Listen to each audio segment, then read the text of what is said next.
Air science YouTube চ্যানেলে তোমাদের সবাইকে আরও একবার স্বাগত। তো আজকে আমরা ক্লাস 12-এর এইচএস যে পরীক্ষা হবে তার টেস্ট পেপারের ছায়া টেস্ট পেপারের সেট 2 কেমিস্ট্রির সমস্যার সমাধান করছি। তো প্রথমেই পার্ট এতে একের দাগের এতে দেখো তোমাদের যে প্রশ্ন দেওয়া আছে, অভিস্রবণ চাপ বলতে কী বোঝো এবং একটি বিপরীত অভিস্রবণের প্রয়োগের উদাহরণ দিতে বলেছে।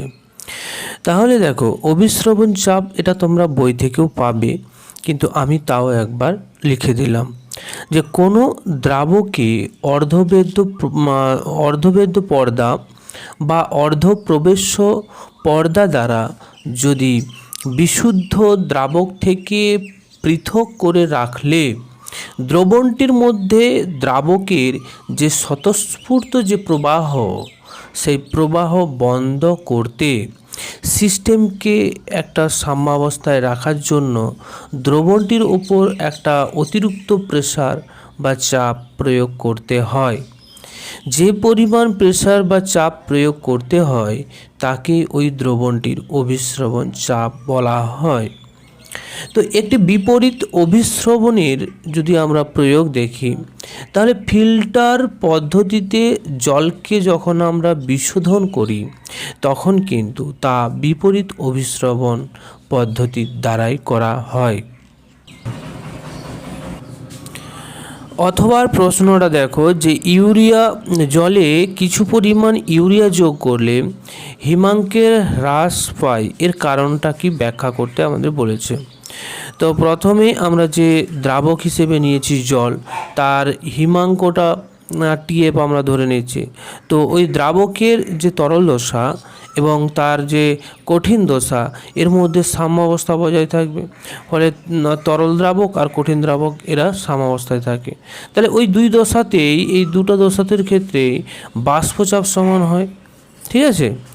আর টিএফ উষ্ণতায় এখন যদি একটা অনুদ্বায়ী তড়িৎ অবিশ্লেষ্য দ্রাব্য যদি যোগ করি, তবে যে দ্রবণটা আমাদের উৎপন্ন হয় তার যে বাষ্পচাপ, সেই বাষ্পচাপ কঠিন দ্রাবকের তুলনায় কিন্তু একটু কি হয়, কমে যায়, কম হয়।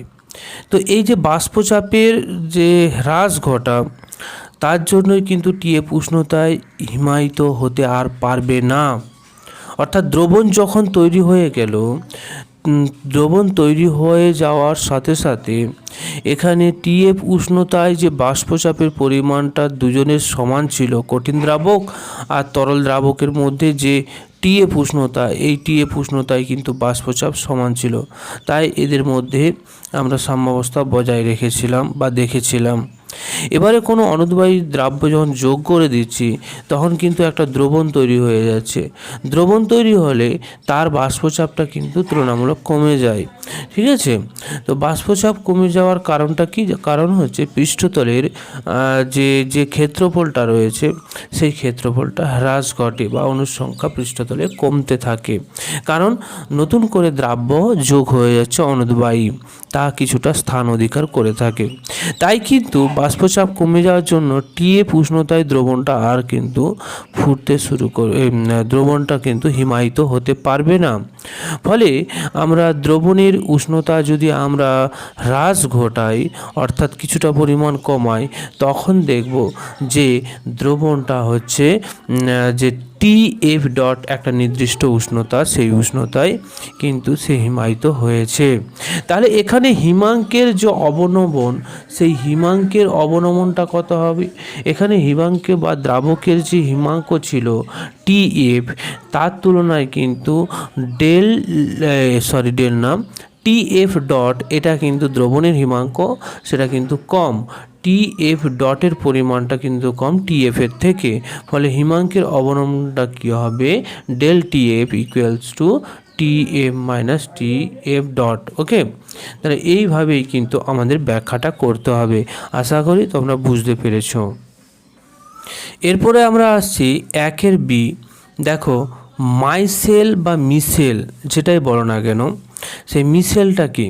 দেখো, মিশেলের ক্ষেত্রে এটা ক্লোরীয় দ্রবণ থেকে নেওয়া আছে বা পৃষ্ঠতলীয় রসায়নের অধ্যায়ের প্রশ্ন। যখন ক্ষুদ্র কণা অর্থাৎ যেটা আয়ন, সেই আয়ন যদি একটা নির্দিষ্ট গাঢ়ত্বের ওপর সংগুণিতক হয়ে, মানে একাধিক আয়ন সংগুণিতক অবস্থায় হয়ে একজোট হয়ে যে ক্লোরীয় কণার মতো আচরণ করে, তখন কিন্তু ওই গুচ্ছাকার বা সংগঠিতক যে কণা সমূহকে মিশেল বলা হয়। তো এই মিশেল গঠন করে এরূপ দুটো পদার্থের নাম যদি আমাদের দেয়, অর্থাৎ দিয়েছে এই প্রশ্নে, তো তার উত্তর হবে সাবান আর ডিটারজেন্ট। সাবান আর ডিটারজেন্ট মিশেল পদার্থ। ওকে, সাবান বা ডিটারজেন্ট দ্বারা যখন আমরা কোনো জামা কাপড় পরিষ্কার করি, সেই ক্ষেত্রে কিন্তু ওই যে নোংরা, যে ধরো নোংরা যে পদার্থটা আছে তার যে কণা, সেই কণাকে ঘিরে কিন্তু সাবানের বা ডিটারজেন্টের যে কণাগুলো সংগঠিতভাবে অবস্থান করে ওই যে নোংরাটাকে পরিষ্কার করে দেয় জামা কাপড় থেকে। ঠিক আছে, সেইখানে কিন্তু মিশেল ফর্মেশন ঘটে। এরপর আমরা আসছি যে অথবা একের বিয়ের যে অথবা প্রশ্ন আছে সেই প্রশ্নে। এই প্রশ্নে বলে দেওয়া আছে যে সদ্য অধক্ষিপ্ত যে ফেরিক হাইড্রোক্সাইডকে অল্প পরিমাণ লঘু ফেরিক ক্লোরাইড দ্রবণ সংযোগে ঝাঁকালে লালচে বাদামি বর্ণের কিন্তু FeOH হোল 3 Fe3+ সল উৎপন্ন হয়। ঠিক আছে, এখানে প্রশ্ন অনুযায়ী যা বলেছে সেটাই আমরা করেছি, যে FeOH হোল 3 যেটা হচ্ছে ধনাত্মক আধানযুক্ত হয়ে থাকে, ফলে এতে যখন আমরা FeCl3 যোগ করছি তখন কিন্তু Fe3+ এটা কিন্তু অধিশোষিত আয়ন রূপে কাজ করছে। ফলে অপলয়ন বা পেপটাইজেশন পদ্ধতির দ্বারা এই যে ধনাত্মক আধান আর অধিশোষিত আয়ন, এরা পরস্পর কিন্তু যুক্ত হয়ে গিয়ে একটা সল ফর্মেশন করে, ধনাত্মক আধানগ্রস্ত সল। সেটা কি FeOH হোল 3 Fe3+, এই ধনাত্মক সলটাই ফর্মেশন করবে। একের সি এর যে প্রশ্নটা দেওয়া আছে তাতে বলেছে, তোমরা টেস্ট পেপার দেখলেই বুঝতে পারবে, যে উত্তপ্ত ক্যালসিয়াম কার্বাইডের উপর দিয়ে যদি আমরা নাইট্রোজেন গ্যাস চালনা করি সেই ক্ষেত্রে কি উৎপন্ন হবে, এটা আমাকে বলে দিয়েছে। আরেকটা বলে দিয়েছে, এই একটাই দেওয়া আছে প্রশ্ন। দেখো যে উত্তপ্ত, এবারে আমরা সলিউশনটা করে নিচ্ছি। হ্যাঁ, উত্তপ্ত ক্যালসিয়াম কার্বাইডের উপর দিয়ে যদি আমরা নাইট্রোজেন গ্যাসকে চালনা করি সেই ক্ষেত্রে কিন্তু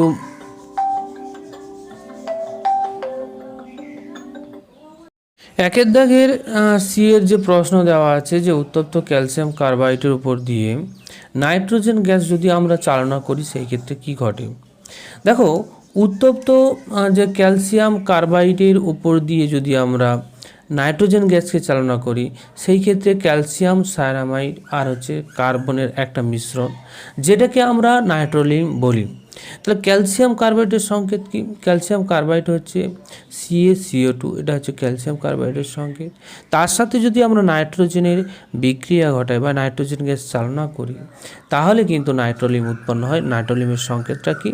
CaNCN+C। ওকে, এরপর আমরা এই যে ক্যালসিয়াম সায়ানামাইড তাকে যদি আর্দ্র বিশ্লেষণ ঘটাই, তা জল দ্বারা যদি আর্দ্র বিশ্লেষণ ঘটায় তাহলে কিন্তু অ্যামোনিয়া গ্যাস আর ক্যালসিয়াম কার্বনেট উৎপন্ন হয়। তো আমাদের একের যে সি ছিল তার সম্পূর্ণ উত্তরটা তোমরা বুঝতে পারলে। তোমাদের কাছে একটাই অনুরোধ, যদি ভিডিওটা ভালো লাগে অবশ্যই লাইক ও সাবস্ক্রাইব করবে এবং বন্ধুদের মধ্যে ছড়িয়ে দিবে যাতে সবাই কিন্তু উপকৃত হয়। আর তোমাদের আজকের যে প্রশ্নগুলো সেটা টেস্ট পেপার দেখেই কিন্তু তোমরা করবে, নতুন করে আমি আর প্রশ্নটা দিচ্ছি না। একেসি এর অথবা যে প্রশ্নটা দেওয়া আছে, দেখো শীতল ও লঘু NaOH যদি আমরা তার দ্রবণের মধ্য দিয়ে ক্লোরিন গ্যাসকে চালনা করি তাহলে সেই ক্ষেত্রে কি বিক্রিয়া হয় সেটা তোমাদের লিখতে বলেছে। তো শীতল এবং লঘু NaOH দ্রবণের মধ্য দিয়ে যদি ক্লোরিন গ্যাসকে চালনা করা হয় সেই ক্ষেত্রে যে একটা সোডিয়ামের ক্লোরাইড উৎপন্ন হয় আর সোডিয়ামের হাইপোক্লোরাইড উৎপন্ন হয়। ঠিক আছে, তো সোডিয়াম ক্লোরাইড বলতে NaCl, যার হচ্ছে Cl এর হচ্ছে এখানে তোমার যোজ্যতা -1, আর সোডিয়াম হাইপোক্লোরাইড NaOCl, যে এখানে ক্লোরিনের যোজ্যতা হচ্ছে +1। ওকে, তো এটাই ছিল আমাদের উত্তর। 1-এর দিয়ে যে প্রশ্নটা দেওয়া আছে দেখো, সেই প্রশ্নে আমাদের প্রশ্নানুসারেই কিন্তু আমরা যে CrNH3 6 এর যে তোমার স্ট্রাকচার চেয়েছে, গঠনগত জ্যামিতিক গঠন এবং তার তোমার চুম্বকীয় ধর্ম চেয়েছে। তো এই রকম প্রশ্নের উত্তরটা করতে গেলে তোমাদের মাথায় রাখতে হবে যে ক্রোমিয়ামের ইলেকট্রন বিন্যাস। দেখো, ক্রোমিয়ামের ইলেকট্রন যে বিন্যাস হয় সেটা তোমরা সবাই জানো যে Cr, ক্রোমিয়ামের যে ইলেকট্রন বিন্যাস, সেই বিন্যাসটা কিন্তু তোমাদের হবে যে Cr এর যে ইলেকট্রন বিন্যাস, আর্গন থাকবে, তারপরে হচ্ছে 3d5 4s1। এটা তোমাদের জানা আছে, কারণ এক্সেপশনাল হচ্ছে ক্রোমিয়ামের একটা ইলেকট্রন বিন্যাসে একটা পরিবর্তন ঘটেছে, 4s এর 2 না হয়ে গিয়ে যে ডিতে হচ্ছে 5 হয়। ওকে, তাহলে এখানে ক্রোমিয়াম 3+ এর ক্ষেত্রে যে ইলেকট্রন বিন্যাস হবে, তো এইখানে দেখতে পাচ্ছি আমরা 3টে হচ্ছে ইলেকট্রন বেরিয়ে গিয়েছে। 3টে ইলেকট্রন বেরিয়ে যাওয়া মানে কি, একটা হচ্ছে তোমার যে 4s থেকে, আর হচ্ছে 2টো হচ্ছে ডি থেকে, তাহলে কত পড়ে থাকবে 3d3। ওকে, তাহলে ক্রোমিয়াম 3+ এর যে ইলেকট্রন বিন্যাস সেগুলো আমরা করে দিলাম। গ্রাউন্ড স্টেট লেভেলে হচ্ছে 3dতে 3টে ইলেকট্রন থাকে। এরপর যখন সংকরায়িত হয় তখন কিন্তু এক্সাইটেড স্টেটে চলে যায়। ফলে এক্সাইটেড স্টেটে গিয়ে যে দেখবে, যেহেতু এখানে অ্যামোনিয়া হচ্ছে week field ligand, week field ligand হওয়ার জন্য এখানে কোনো রকমের পেয়ারিং হয় না। ফলে এখানে তোমার 3D 2টো কক্ষ ব্যবহার হয়, আর S একটা ব্যবহার হয়, আর P হচ্ছে 3টে ব্যবহার হয়। ফলে এদের যে সংকরায়ন সেটা হয়ে যাবে D2sp3 হাইব্রিডাইজেশন, এবং আয়নটির জ্যামিতিক গঠন যদি আমরা দেখি তাহলে সেটা হয়ে যাবে অষ্টতলকীয় অক্টাহেড্রাল, এবং অযুগ্ম ইলেকট্রন সংখ্যা যেহেতু এখানে 3টে রয়েছে, তাহলে এই যে তোমার যৌগ, কমপ্লেক্স যৌগ, আর সেই কমপ্লেক্স যৌগের মধ্যে পরা চুম্বকীয় বা প্যারাম্যাগনেটিক ধর্ম কিন্তু বজায় থাকবে। এর গঠন আকৃতি যদি দেখি তাহলে অষ্টতলকীয় বলতে একটা স্কোয়ার থাকবে, তার স্কোয়ারের 4টে কোণে 4টে NH3, আর হচ্ছে একটা আপওয়ার্ডে থাকবে NH3, আর একটা ডাউনওয়ার্ডে থাকবে NH3, যেটা ছবিটা হচ্ছে তোমাদের এটা। আশা করি জিনিসটা বোঝা গেল। এরপরের 1-এর এর যে প্রশ্নটা দেওয়া আছে দেখো, পেপটাইড বন্ধন কি? দেখো, পেপটাইড বন্ধনটা হচ্ছে, দেখো অ্যামাইনো অ্যাসিডের ক্ষেত্রে পেপটাইড বন্ধন আমরা দেখে থাকবো। তো অ্যামাইনো অ্যাসিডের দুটো অণু যখন তারা পরস্পর যুক্ত হয় তখন কিন্তু তাদের দেখো, অ্যামাইনো অ্যাসিডের এক প্রান্তে NH2 থাকে আর এক প্রান্তে COH অ্যাসিডিক গ্রুপ থাকে, এক পাশে অ্যামিন গ্রুপ আর একটা হচ্ছে অ্যাসিডিক গ্রুপ।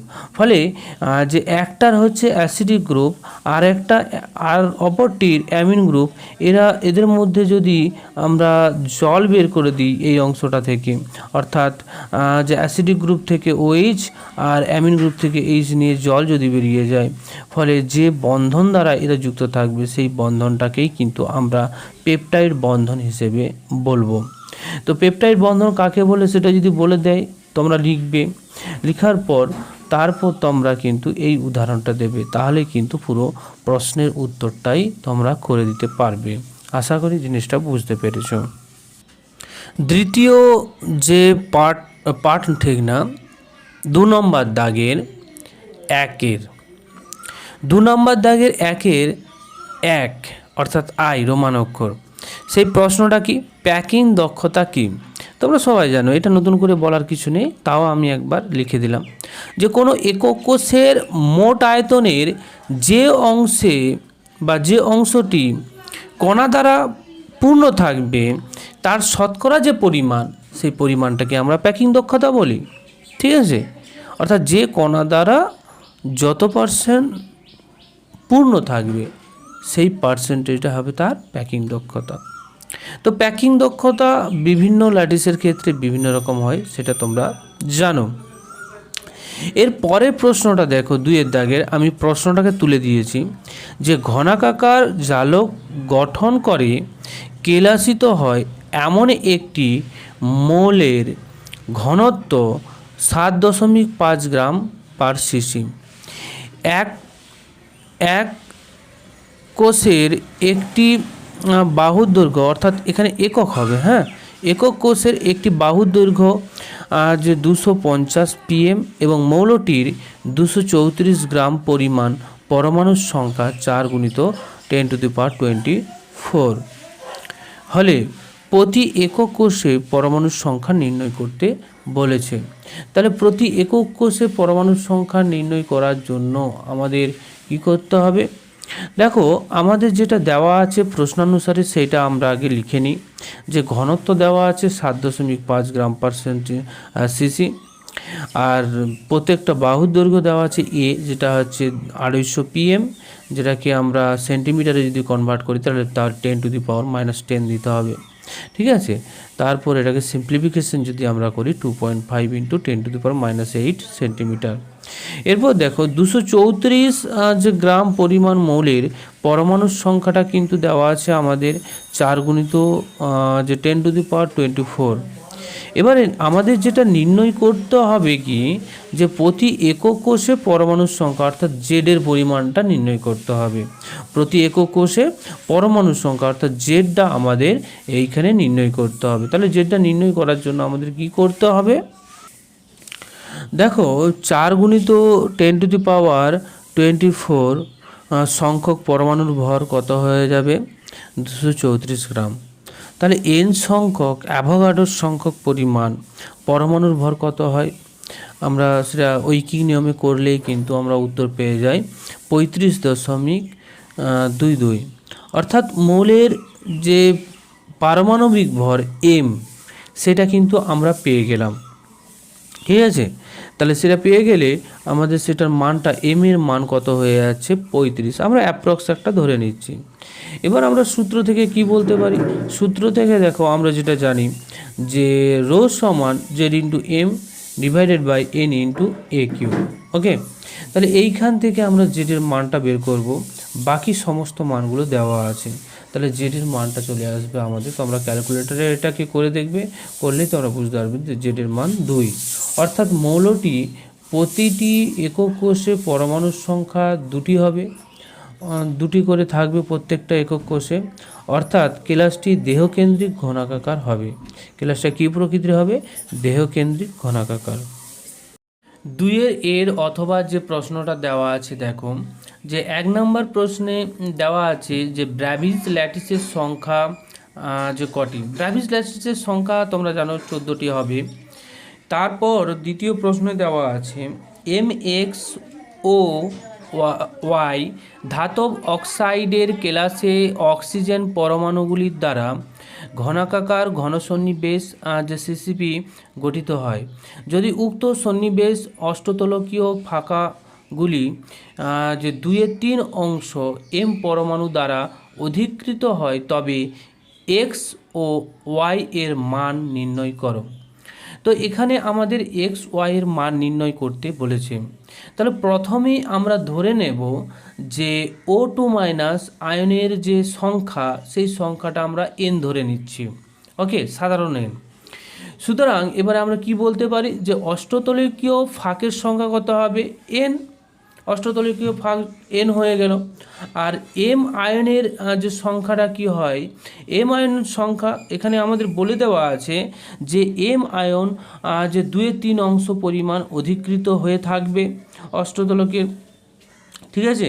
তাহলে অষ্টতলকের যে পরিমাণ ফাঁকের সংখ্যা ছিল এন, তাহলে এম আয়ন থাকবে 2/3 ইন্টু এন পরিমাণ। তাহলে এখান থেকে আমরা যে অক্সিজেন আর হচ্ছে এম এর যে সংখ্যা আমরা সেটা পেয়ে যাচ্ছি। এবং তাদের যদি আমরা অনুপাতটা দেখি তাহলে বুঝতে পারবো M:O2 মাইনাস যদি নিই আমরা, তাহলে এর যে সংখ্যা সেটা 2-এর যে 3 গুণিত n:n, তাহলে এখান থেকে আমরা সিম্পলিফিকেশন যদি করি 2:3 আসে, অর্থাৎ এখানে x এর পরিমাণ হচ্ছে 2 আর y এর পরিমাণ হয়ে যাবে 3। তো অক্সাইডের সংকেতটা কি হয়? অক্সাইডের সংকেতটা তখন হয়ে যায় M2O3। আশা করি জিনিসটা বুঝতে পারলে। দেখো 2-এর বিয়ের 1-এরটা দেখো, 100 গ্রাম বেনজিনে কোনো তড়িৎ অবিশ্লেষ্য দ্রব্যের 2 গ্রাম দ্রবীভূত করলে বেনজিনের হিমাঙ্কের অবনমন হয় 0.50 কেলভিন। বেনজিনের হিমাঙ্কে অবনমন ধ্রুবক 5.12 কেলভিন কেজি মোল ইনভার্স হলে উক্ত দ্রব্যের আপেক্ষিক আণবিক ভর নির্ণয় করো। এখানে M2 আমাদের নির্ণয় করতে হবে। তো আমাদের হিমাঙ্কের অবনমন সংক্রান্ত যা রাউল্টের যে সূত্র, সেই সূত্র থেকে আমরা যা পাই del TF equals to KF into M। তো এখানে M এর যে মান M, সেই M এর মানটা কিন্তু আমরা বসিয়ে দিয়েছি W2 into 1000 divided by M2 into W1। এখানে ডেল TF এর মান কিন্তু আমাদের দেওয়া আছে 0.50 KF এর মানটা আমাদের দেওয়া আছে 5.12 kelvin kg mole inverse. W2 যেটা হচ্ছে দ্রব্যের ভর, তা দেওয়া আছে 2 গ্রাম। W1 দ্রাবকের ভর, তা দেওয়া আছে 100 গ্রাম। এরপর আমরা ধরে নিচ্ছি যে M2কে দ্রব্যের আপেক্ষিক আণবিক ভর হিসেবে ধরে নিয়ে আমরা M2 বসিয়ে রাখলাম। তো এরপর আমরা যদি সমস্ত যে জানা মানগুলো সেইগুলোকে যদি আমরা ওই সমীকরণে বসিয়ে দিই, এই সমীকরণে বসিয়ে দিলে কিন্তু আমরা M2 এর মানটা কিন্তু পেয়ে যাই যে প্রায় 200.8, অর্থাৎ প্রায় কাছাকাছি 205-এর মতো। ঠিক আছে, তো এটাই হচ্ছে আমাদের নির্ণয় যে প্রশ্ন ছিল, নির্ণয় করতে বলেছিল আপেক্ষিক আণবিক ভর, সেই আপেক্ষিক আণবিক ভর আমরা পেয়ে গেলাম। দ্বিতীয় যে প্রশ্নটা আছে দেখো, একটি আদর্শ দ্রবণের উদাহরণ কি বলতে বলেছে। আমরা যদি জল আর চিনির মিশ্রণ ঘটাই, সেটা কিন্তু একটা আদর্শ দ্রবণের উদাহরণ হয়ে যাবে। 2-এর C-এর 1-এরটা দেখো, গলিত অ্যালুমিনা থেকে 36 গ্রাম অ্যালুমিনা উৎপন্ন করতে কত ফ্যারাডে পরিমাণ তড়িৎ প্রয়োজন। তো এখানে প্রয়োজনীয় যে সমীকরণ, যেটা আমাদের নির্ণয় করতে সাহায্য করবে যেই সমীকরণ, সেই সমীকরণটা হয়ে যাবে W = E × Q / F। এখানে W বলতে উৎপন্ন যে পদার্থ, সেই পরিমাণটাকেই বোঝাচ্ছে। কতটা পরিমাণ পদার্থ উৎপন্ন হয়েছে সেটা আমাদের প্রশ্নানুসারে দেওয়া আছে 36 যে গ্রাম অ্যালুমিনিয়াম। তারপর হচ্ছে ই এখানে রাসায়নিক তুল্যাঙ্ক বা তুল্যাঙ্ক ভার, এফ হচ্ছে ফ্যারাডে, কিউ হচ্ছে তড়িতের পরিমাণ। তাহলে আমরা এখান থেকে ই এর মানটা বের করব। ই সমান কি হবে? ই সমান হয়ে যাবে, দেখো ওই যে অ্যালুমিনিয়ামের যে আণবিক ভর, সেই আণবিক ভরকে তার যোজ্যতা দ্বারা যদি ভাগ করি, তাহলে কিন্তু আমরা রাসায়নিক তুল্যাঙ্কটা পেয়ে যাই। তো রাসায়নিক তুল্যাঙ্কটা তো আমরা পেয়ে যাচ্ছি 9। ঠিক আছে, এরপর আমরা 1 নম্বর সমীকরণে যে সমস্ত মানগুলো দেওয়া আছে তা যদি আমরা বসিয়ে দিই, ডাব্লুর মান আর ই এর মান বসিয়ে দিই, তাহলে আমরা কিউ সমান পেয়ে যাই 4 ফ্যারাডে, অর্থাৎ প্রয়োজনীয় তড়িতের পরিমাণটা হয়ে যাবে 4 ফ্যারাডে। ওকে, এর পরের প্রশ্নটা দেখো, দ্বিতীয় যে প্রশ্ন, আয়নের যে স্বাধীন বিচরণ সংক্রান্ত ক্লোরাসের সূত্রটি লিখো। তো ক্লোরাসের সূত্র দেখো, অসীম লঘুতায় কোনো তড়িৎ বিশ্লেষ্য দ্রবণের মোলার পরিবাহিতা ওই পদার্থের ক্যাটায়ন এবং অ্যানায়ন সমূহের যে মোট পরিমাণ যে মোলার আয়নগুলো আছে তার সেই আয়নগুলোর মোলার আয়নের যে পরিবাহিতা তাদের যদি যোগফল নেই তাহলে কিন্তু আমরা যে অসীম লঘুতায় যে আমরা তড়িৎ বিশ্লেষ্য পদার্থটা বা দ্রবণ নিচ্ছি সেই দ্রবণের মোলার পরিবাহিতা হয়ে যাবে। তো এখানে অ্যামোনিয়াম হাইড্রোক্সাইডের যে মোলার পরিবাহিতা সেই মোলার পরিবাহিতা সমান আমরা কি বলতে পারি, এখানে অ্যামোনিয়াম হাইড্রোক্সাইডে দেখো NH4 প্লাস এটা হচ্ছে ক্যাটায়ন আর হচ্ছে OH মাইনাস অ্যানায়ন, এতে দুজনের যদি আয়নগুলোর মোলার পরিবাহিতা নিই তাহলে কিন্তু আমরা NH4OH এর মোলার পরিবাহিতা পেয়ে যাই। তো এইভাবেই কিন্তু আমাদের উত্তরটিকে ব্যাখ্যা করতে হবে। 2 সি এর অথবা দেখো 1 নম্বর যে প্রশ্নটা দেওয়া আছে, একটি তড়িৎ বিশ্লেষ্য দ্রবণের তুল্যাঙ্ক পরিবাহিতার একক কী? তুল্যাঙ্ক পরিবাহিতার এককটা নির্ণয় আমরা করতে পারি আলাদা করে, কিন্তু আমাদের এখানে যেহেতু 1 নম্বর দিয়েছে তাই আমরা ডাইরেক্টলি বসিয়ে দেব। সিজিএস পদ্ধতিতে এর একক হয়ে যায় ohm inverse centimetre square gram equivalent inverse হবে। আর যদি আমরা এসআই পদ্ধতিতে লিখি সেই ক্ষেত্রে siemens metre square gram equivalent inverse হবে। তো যে কোনো একটা তোমরা পদ্ধতিতেই একক লিখতে পারো, এখানে বিভিন্ন রকম একক না লিখলেও হবে, বিভিন্ন পদ্ধতি দেওয়ার দরকার হয় না, যে কোনো একটাতে করতে হবে। তারপরে দেখো প্রশ্নটা দেওয়া আছে যে 25 ডিগ্রি সেন্টিগ্রেড উষ্ণতায় একটি তড়িৎ রাসায়নিক কোষের নিম্নলিখিত বিক্রিয়াটি ঘটলে বিক্রিয়াটির ΔG এবং ফ্রি এনার্জি অফ সেল আর হচ্ছে সাম্য ধ্রুবকের যে মান সেই সাম্য ধ্রুবকের মান নির্ণয় করতে হবে। তো আমাদের বিক্রিয়াটা দেওয়া আছে এবং তাদের যে রিডাকশন পোটেনশিয়ালের মান সেটাও কিন্তু দেওয়া আছে। দেখো যে এখানে আমরা যে সেল রিয়াকশানটা আছে সেই সেল রিয়াকশানটা আগে লিখে নেব, লিখে নিয়ে অ্যানোড অর্ধ বিক্রিয়া পৃথকীকরণ করব। তাহলে অ্যানোড অর্ধ বিক্রিয়াটা কোনটা হবে? অ্যানোডের ক্ষেত্রে জারণ ঘটে, তাহলে জারণটা যেইখানে ঘটছে কপার সলিড থেকে কপার 2+ সেটা আমরা উৎপন্ন করলাম বা তীর চিহ্ন দেখালাম, দুটো ইলেকট্রনের ট্রান্সফার ঘটছে। তারপর এখানে দেখো আমাদের যেটা দেওয়া ছিল রিডাকশন পোটেনশিয়াল, কিন্তু এখানে হচ্ছে আমাদের অক্সিডেশন, তাহলে অক্সিডেশন যে পোটেনশিয়াল E0 মান সেটা কিন্তু রিডাকশনের অপোজিট সাইন হয়, ফলে এটা নেগেটিভ হয়ে যাবে।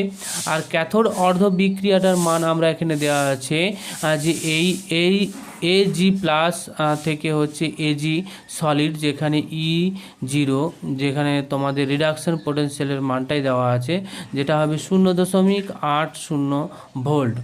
এরপর যে কোষ বিক্রিয়া আমরা এখানে দেখছি যে কোষ বিক্রিয়ার ক্ষেত্রে কি হয়, যেটা উপরে দেওয়া আছে সেটাই দেওয়া আছে। ফলে এখানে যে রিডাকশন পোটেনশিয়াল দুটো যে পার্ট পাচ্ছি যে অ্যানোডের ক্ষেত্রে আর ক্যাথোডের ক্ষেত্রে দুটো যদি আমরা যোগ করে দিই তাহলে কিন্তু আমরা পেয়ে যাব 0.46 ভোল্ট। তো এখানে অংশগ্রহণকারী যে ইলেকট্রন সংখ্যা সেই ইলেকট্রন সংখ্যা কিন্তু দুটো, তাহলে এখানে আমরা E0 সেল পেয়ে যাচ্ছি আর হচ্ছে ইলেকট্রন সংখ্যা পেয়ে যাচ্ছি। তাহলে ΔG0 সমান মাইনাস যে NF E0 সেল, এইখানে আমরা মানটা যদি বসিয়ে দিই, এফটা এখানে হচ্ছে কুলম 96,500 কুলম হবে, তাহলে টোটাল মানটা বের করে দিলে আমাদের কত হয় -88.780 কিলো জুল। ঠিক আছে, প্রথমে জুলে বেরাবে তারপর সেটাকে আমরা যে কিলো জুলে করব। ওকে, বোঝা গেল।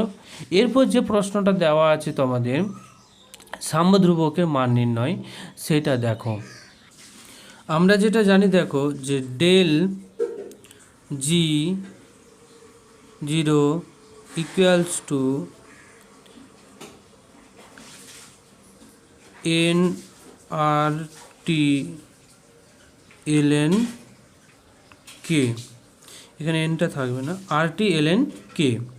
ঠিক আছে, তাহলে ΔG0 equals to RT log K যদি করি তাহলে কি হয়, এইখানে কিন্তু গুণ হয়ে যাবে। কত গুণ হবে? ΔG0 0.303 RT log K। Clear? তাহলে এখান থেকে লগ কে সমান আমরা কি করতে পারি, del G zero divided by 2.033 RT। এখানে ডেল জি যে মানটা, সেই মানটা আমরা বসিয়ে দিতে পারি, বসিয়ে দেব। আর আর এর মানটাও আমরা জানি, ঠিক আছে। আর এর মানটা হয়ে যাবে 8 যেহেতু জুলে আছে 8.314, আর আমাদের টি যে দেওয়া আছে, টি এর মানটাও এখানে হয়ে যাবে 298 ডিগ্রি। তাহলে এইগুলো মানগুলো যদি আর টি যদি আমরা বসিয়ে দিই, তাহলে কিন্তু এইখান থেকে আমরা লগ কে এর মানটা পেয়ে যাই, ঠিক আছে। তো এখানে লগ কে এর মানটা হয়ে যাবে, লগ কে সমান আসবে, তোমরা ক্যালকুলেটারে এই মানটা বসিয়ে দেখবে, বসলে 15.56 আসছে। তাহলে কে সমান কি হবে, যে 10^15 হয়ে যাবে, তাই না, 10^15, আর এই দশমিকের জন্য রয়ে যাবে 3.69। ক্লিয়ার? তাহলে কে এর মানটা আমরা এখান থেকে পেয়ে যাব এইভাবে। তো এটা আমার ছাড়া হয়ে গেছিলো, দেখা হয়নি, তাই এখানে করিয়ে দিলাম, তাহলে জিনিসটা একটু বুঝে নেওয়ার চেষ্টা করব। 2-এর ডি এর যে উত্তর প্রশ্নটা দেওয়া আছে, দেখো সেই প্রশ্নে কি বলে দেওয়া আছে, যে দেখাও যে কোনো প্রথম ক্রম বিক্রিয়ায় যে 99.9% ঘটতে যে সময় লাগে তা 50% বিক্রিয়ার সময়ের 10 গুণ হবে। তো আমরা প্রথমেই প্রথম ক্রম বিক্রিয়ার যে হার ধ্রুবকের সমীকরণ, সেই সমীকরণে আমরা কি জানি, যে হার ধ্রুবক কে সমান 2.303/t log a/a-x। এখানে প্রত্যেকটা যে টার্ম রয়েছে সেইগুলো সম্পর্কে আমরা জানি, যে এ বলতে এখানে বিক্রিয়কের যে প্রাথমিক বা প্রারম্ভিক যে গাঢ়ত্ব, ইনিশিয়াল যে কনসেন্ট্রেশন, সেটা। এক্স কি, টি সময় পর বিক্রিয়কের গাঢ়ত্ব কত পরিমাণ হ্রাস হয়েছে, সেইটাই হচ্ছে এক্স। এরপর টি সময় পর বিক্রিয়ক কতটা রয়েছে অবশিষ্ট, সেটার পরিমাণ হচ্ছে a-x। এটা তো আমরা জানলাম, ঠিক আছে, এটা অনেকবার হয়েছে, তোমরা জানো। তো এরপর আমরা যে টি সময় ধরে নিচ্ছি টিটা একটা সময়, নির্দিষ্ট সময়, যেই সময়ে যে 99.9% সম্পূর্ণ হয়েছে বিক্রিয়াটি।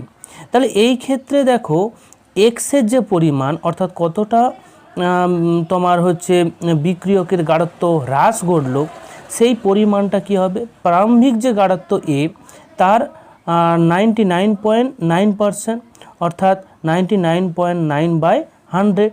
তাহলে এইখান থেকে সরলীকরণ করলে দেখবে 0.999 এ হয়। এরপর এই যে এর এক্সের মানটা যে পেয়ে গেলাম, তাহলে অবশিষ্টাংশটা বের করতে গেলে আমাদের কী করতে হবে, প্রারম্ভিক গাঢ়ত্ব থেকে এই যে পরিমাণ হ্রাস ঘটেছে সেটাকে আমরা বিয়োগ করে দেব। করে দিলে আমাদের উত্তরটা আসবে 0.001 এ।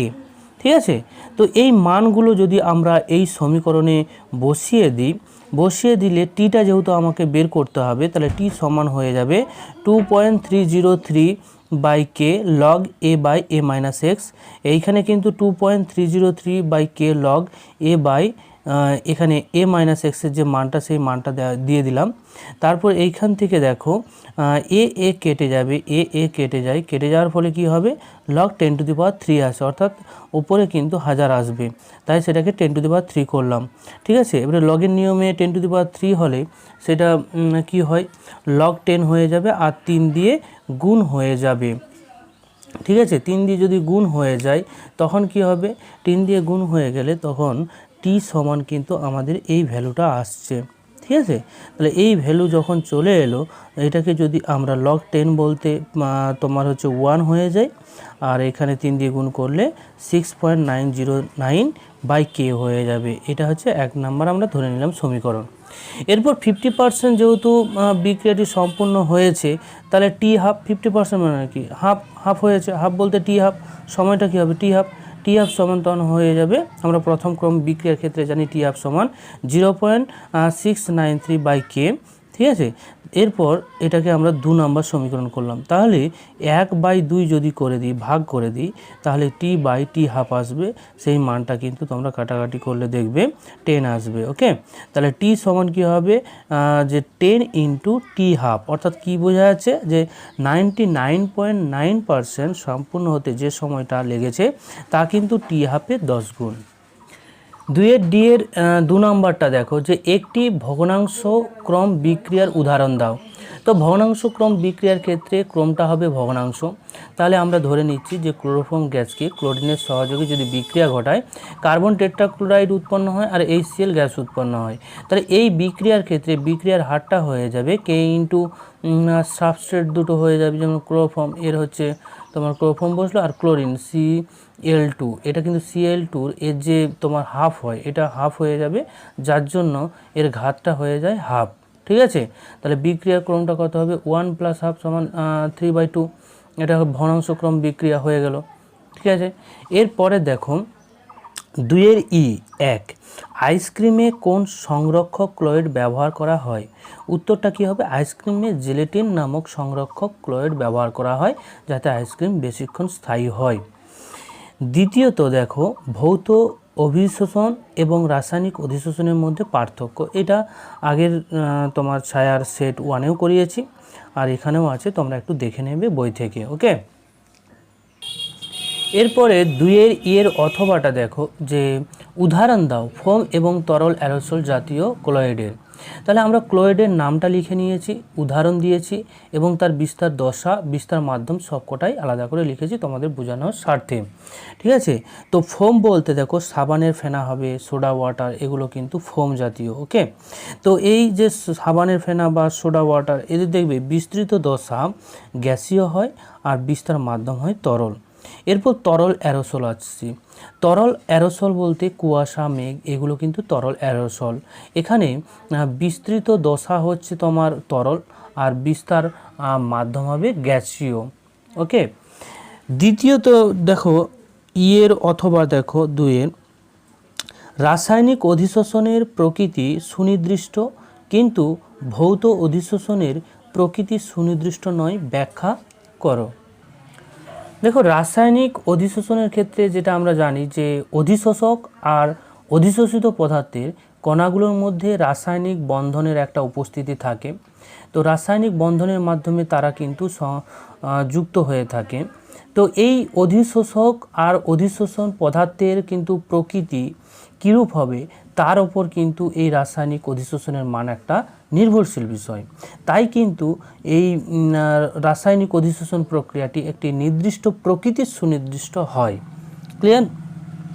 কিন্তু অপরপক্ষে যদি আমরা দেখি যে ভৌত অধিশোষণের মাত্রা বিভিন্ন কঠিন অধিশোষকের পৃষ্ঠতলে বিভিন্ন হয়, যে কোনো নির্দিষ্ট যে প্রকৃতির ওপর নির্ভরশীল হয় না এরা। যেমন অ্যামোনিয়া গ্যাসের অধিশোষণের মাত্রা একটি নির্দিষ্ট অধিশোষকের ক্ষেত্রে, কঠিন অধিশোষকের ক্ষেত্রে কিন্তু বেশি হয়, আবার ওই নির্দিষ্ট অধিশোষকের উপস্থিতিতে যদি N2 এর অর্থাৎ নাইট্রোজেন গ্যাসের যে অধিশোষণের মাত্রা সেটা কিন্তু কম হয়। তাহলে এখান থেকে কি বোঝা যাচ্ছে যে ভৌত অধিশোষণ যে প্রক্রিয়ার যে মাত্রা সেটা কিন্তু একটা প্রকৃতির সুনির্দিষ্ট নয়।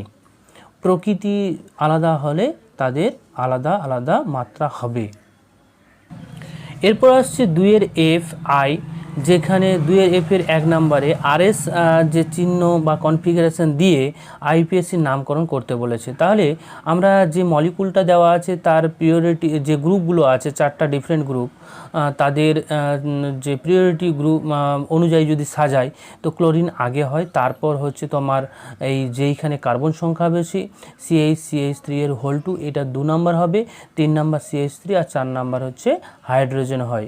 তাহলে হাইড্রোজেনটা দেখো 4 নাম্বার যেটা ব্যাকে অবস্থান করেছে। তাহলে আমরা কি বলতে পারি 4 ব্যাক যে পজিটিভ রুল, অর্থাৎ আমরা 4টাকে স্থির ধরে যদি আমরা 1 থেকে 2 থেকে 3-এ যাই অর্থাৎ এটা কি হয়ে যায় অ্যান্টি ক্লকওয়াইজ। আর অ্যান্টি ক্লকওয়াইজ হয়ে যাওয়া মানে সেটার কনফিগারেশন কিন্তু এস কনফিগারেশন হবে। যেহেতু পজিটিভ রুল তাই কোনো রকম পরিবর্তন না, এসি থাকবে। আর এর আইপিএসসি নামকরণটা কি হয়েছে, আইপিএসসি নামকরণটা হয়ে যাবে S2 ক্লোরো 3 মিথাইল বিউটেন, এটাই হচ্ছে তার আইপিএসসি নাম। এরপর দেখো দ্বিতীয় যে কোশ্চেনটা দেওয়া আছে যে CH3COO যে Ag প্লাস Br2 CCl4 আর রিফ্লাক্স যদি করি বিক্রিয়াত পদার্থ কি উৎপন্ন হবে।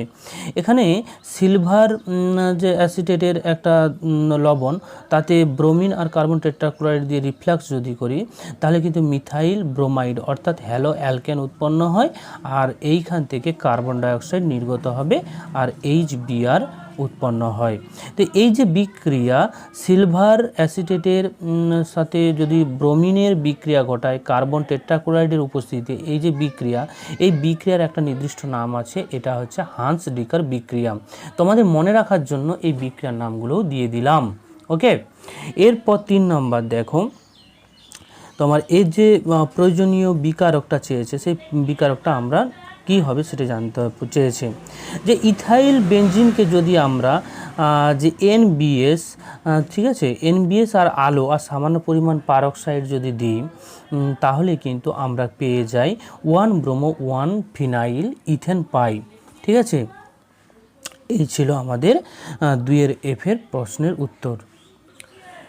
2-এর G-এরটা দেখো, নিচের বিক্রিয়াগুলিতে ABCDE এরকম করে তোমার হচ্ছে 6টি দিয়ে দিয়েছে, তাদের শনাক্তকরণ করতে বলেছে। ঠিক আছে, তো প্রথমেই যেটা আছে দেখো, এইখানে যদি আমরা গ্রিগনার রিয়েজেন্ট দিয়ে বিক্রিয়া ঘটাই তাহলে প্রোপানল উৎপন্ন হয়, যেটা এ প্রোডাক্ট। তারপর ফেনল থেকে তোমার হচ্ছে অ্যানিসোল তৈরিতে কি রিয়েজেন্ট ব্যবহার করব। এখানে রিয়েজেন্ট হিসেবে যে NaOH সোডিয়াম হাইড্রোক্সাইড আর মিথাইল ব্রোমাইড ব্যবহার করলেই কিন্তু আমাদের অ্যানিসোল উৎপন্ন হয়। তো এর পদ্ধতিটা তোমাদের বোঝার জন্য জাস্ট একবার দিয়ে দিয়েছি, জিনিসটা দেখবে। প্রথম পদ্ধতি, অর্থাৎ বিভিন্নভাবে তো করা যায়, তো প্রথমভাবে যেটা করা যায় সেটা আমি বলছি, যে ফেনলকে যদি NaOH দ্বারা আমরা ট্রিট করি তাহলে সেটা সোডিয়ামের যে একটা আয়ন ফর্মেশন করবে, ফেনক্সাইড আয়ন। তারপর তাকে যদি আমরা মিথাইল ব্রোমাইড দিয়ে বিক্রিয়া ঘটাই, SN2 বিক্রিয়া ঘটে এবং অ্যানিসোল উৎপন্ন হয়। এই বিক্রিয়ার নাম কিন্তু একটা উইলিয়ামসন সিনথেসিস। ওকে, এটা হচ্ছে এক ধরনের প্রসেস অ্যানিসোল উৎপন্ন হওয়ার। আরেক ধরনের প্রসেস হয় ডাইরেক্টলি একটা স্টেপে হবে। সেই ক্ষেত্রে আমরা কি করব, যে ফেনলের সাথে Me2SO4 আর জলীয় NaOH যদি দিই তাহলে ডাইরেক্টলি আমরা অ্যানিসোল উৎপন্ন করতে পারি। এটা হচ্ছে দ্বিতীয় প্রসেস। যে কোনো একটা তোমরা ব্যবহার করবে, আমি দুটো দিয়েছি যাতে একটা এক্সট্রা তোমাদের মনে থাকে, যাতে একটা ভুলে গেলে আরেকটা যেন পারো। ঠিক আছে, এর পরের প্রশ্নটা দেখো 3 নম্বরের, ইথানলকে আমরা Pi3 দিয়ে যদি ট্রিট করি তাহলে কিন্তু আয়োডাইড উৎপন্ন হয়। ঠিক আছে, হ্যালো অ্যালকেন উৎপন্ন হবে, যেখানে OH এর রিপ্লেস করে আই থাকে, ফলে CH3 CH2 ইথাইল আয়োডাইড উৎপন্ন হয়। তারপর অ্যালকোহলীয় KOH যদি দিয়ে আমরা হিট করি তাহলে ডিহাইড্রোজেনেশন ঘটে এবং এইখান থেকে HI তোমার হাইড্রোজেনের আয়োডাইড অ্যাসিড উৎপন্ন হবে, আর এখানে এলিমিনেশন রিঅ্যাকশন ঘটে, অপলয়ন বিক্রিয়া ঘটে, ফলে যে তোমার ইথিলিন উৎপন্ন হবে। 2-এর G-এর দেখো 4-এরটা কী হবে। 4-এরটা দেখো, এখানে যেটা আমাদের দিয়েছে, এখানে HCl দিয়ে যদি ট্রিট করি তাহলে দেখবে এখানে যে তোমার হচ্ছে OH আছে যুক্ত, ডাইরেক্টলি যেটা তোমার বেনজিন রিংয়ের সঙ্গে যুক্ত আছে সেটাই কিন্তু রিঅ্যাক্ট করে না, শুধুমাত্র যেটা ইনডাইরেক্টলি যুক্ত আছে OH তার সাথে কিন্তু কি হবে, H+ যুক্ত হয়, কারণ H+ যুক্ত হয়ে কিন্তু জল বেরিয়ে যায় এবং এখানে একটা প্লাস উৎপন্ন হবে, ক্যাটায়ন উৎপন্ন হবে, যেখানে Cl- অ্যাটাক করে তোমার হচ্ছে প্রোডাক্ট ই উৎপন্ন করে। 5-এরটা দেখো, 5-এরটাদের ক্ষেত্রে কিউমিন, এটা হচ্ছে কিউমিন। এই কিউমিনে যদি আমরা অক্সিজেন হিট আর হচ্ছে 2 নম্বরে H2SO4 ডাইলুট দিয়ে হিট করি তাহলে কি উৎপন্ন হয়, এখানে কিন্তু ফেনল উৎপন্ন হবে। ফেনল তৈরির একটা প্রসেস পদ্ধতি। কিউমিনকে যদি আমরা অক্সিজেনের সহজায়গায় উত্তপ্ত করি তাহলে কিউমিন হাইড্রোপারক্সাইড উৎপন্ন হয়, অর্থাৎ এইখানে যে কার্বন আছে এই কার্বনের সাথে OOH যুক্ত হয়ে যাবে। তারপর লঘু সালফিউরিক অ্যাসিড দিয়ে যদি আমরা হিট করি তাহলে ফেনল উৎপন্ন হয়, মুখ্য প্রোডাক্ট যেটা F, আর হচ্ছে অ্যাসিটন উৎপন্ন হবে। এরপরের দেখো দুইয়ের এইচের একেরটা দেখো, দুইয়ের এইচের একেরটার ক্ষেত্রে দেখো যে এখানে নাইট্রোবেনজিন আছে, সেই নাইট্রোবেনজিনে যদি আমরা 50% অ্যাকোয়াস অ্যালকোহল আর হচ্ছে জিঙ্ক অ্যামোনিয়াম ক্লোরাইড দিয়ে রিডাকশান করি, তাহলে কিন্তু এই NO2 রিডাকশন হয়ে যে ফিনাইল হাইড্রোক্সিল অ্যামিন উৎপন্ন করে, অর্থাৎ NO2 এর জায়গায় NHOH উৎপন্ন হয়, যেটাকে লঘু HCl দ্বারা যদি আমরা বিক্রিয়া ঘটাই রিঅ্যারেঞ্জমেন্ট ঘটবে। রিঅ্যারেঞ্জমেন্ট ঘটার সময় কি হয়, NH2 হয়ে যায় এটা, আর OH-টা হচ্ছে প্যারা পজিশনে লেগে যাবে। তাহলে প্যারা পজিশনে OH লাগলো আর হচ্ছে NH2 উৎপন্ন হলো, ফলে এটার নাম হয়ে যাবে প্যারা অ্যামিনোফেনল। ওকে, প্যারা পজিশনে হচ্ছে অ্যামিন গ্রুপ আছে, আর এটা তো টোটাল তো ফেনল, তাহলে প্যারা অ্যামিনোফেনল। তারপর যদি অ্যাসিটামাইড দিয়ে আমি অ্যাসিটাইলেশন করি, তাহলে কিন্তু আমরা প্যারাসিটামল পাই। অর্থাৎ অ্যাসিটাইলেশন করার সময় কি হবে, এই যে তোমার যে অ্যামিন গ্রুপের যে একটা হাইড্রোজেনের পরিবর্তে COCH3 গ্রুপ দ্বারা প্রতিস্থাপিত হয়, যেটার নাম হচ্ছে যে প্যারাসিটামল। ক্লিয়ার? দ্বিতীয় যে প্রশ্নটা আছে দেখো, দ্বিতীয় প্রশ্নে যে অ্যানিলিন থেকে আমরা যদি সোডিয়াম নাইট্রেট HCl আর 0 থেকে যে 5 ডিগ্রি, এটাতে ডাইজোনিয়াম বিক্রিয়া, যেখানে হচ্ছে অ্যানিলিন থেকে হচ্ছে ডাইজোনিয়াম লবণ উৎপন্ন হবে। তারপর যদি যে কিউপ্রাস সায়ানাইড যদি যোগ করি জলীয় KCN দিয়ে, তাহলে কিন্তু এই যে ডাইজোনিয়াম লবণের রিপ্লেসড হয়ে এইখানে CN চলে যায়, আর CNটাকে যদি হাইড্রোজেন পারক্সাইড দিয়ে আর NaOH দ্বারা যদি ট্রিট করি, তাহলে যে এখানে অ্যামাইড গ্রুপ প্রতিস্থাপিত হয় CONH2। ঠিক আছে, ফিনাইল অ্যামাইড উৎপন্ন হবে। এটা হচ্ছে প্রোডাক্ট 2 হলো। এরপর 2 H-এর অথবাটা দেওয়া আছে, দেখো রূপান্তর করতে বলছে অ্যানিলিন থেকে ফেনল। দেখো অ্যানিলিন থেকে ফেনল উৎপন্ন করার জন্য আমরা ডাইজোনিয়াম বিক্রিয়ার মধ্যে দিয়ে করব। প্রথমে অ্যানিলিনকে সোডিয়াম নাইট্রেট HCl আর হচ্ছে 0 থেকে 5 ডিগ্রি উষ্ণতায় যদি আমরা বিক্রিয়াটা ঘটাই, তখন কিন্তু ডাইজোনিয়াম লবণ উৎপন্ন হবে, এবং তারপর তাকে যদি হাইড্রোলাইসিস করি, কিন্তু এক স্টেপেই আমরা ফেনল পেয়ে যাই।